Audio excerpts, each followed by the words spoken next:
Chapter 89 That the movement of the will is caused by God and not only the power of the will. Some people, as a matter of fact, not understanding how God could cause a movement of the will in us without prejudice to freedom of will, have tried to explain these texts in a wrong way.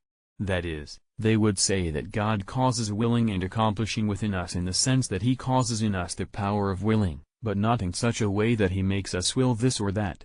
Thus does Origen, in his Principles, explain free choice, defending it against the texts above. So, it seems that there developed from this view the opinion of certain people who said that providence does not apply to things subject to free choice, that is, to acts of choice, but, instead, that providence is applied to external events.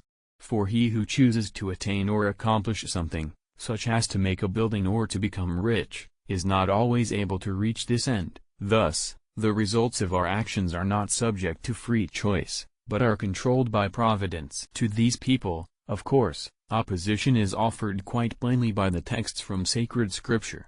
For it is stated in Isaiah, O Lord, thou hast wrought all our works in us.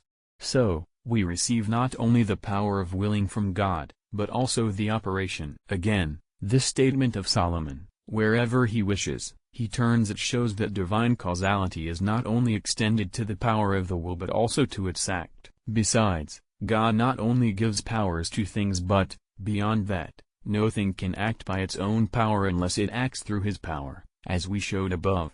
So, man cannot use the power of will that has been given him except in so far as he acts through the power of God. Now, the being through whose power the agent acts is the cause not only of the power, but also of the act. This is apparent in the case of an artist through whose power an instrument works, even though it does not get its own form from this artist, but is merely applied to action by this man. Therefore, God is for us the cause not only of our will, but also of our act of willing. Moreover, a more perfect order is found in spiritual things than in corporeal ones.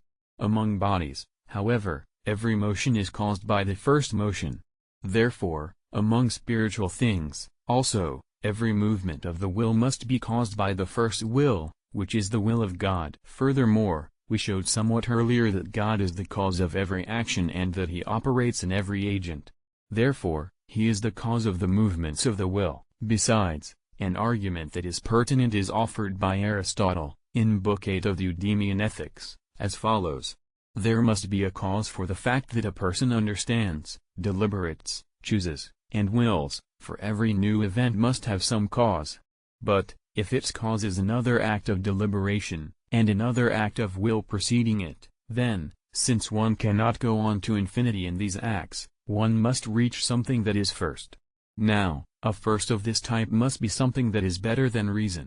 But nothing is better than intellect and reason except God. Therefore, God is the first principle of our acts of counsel and of will.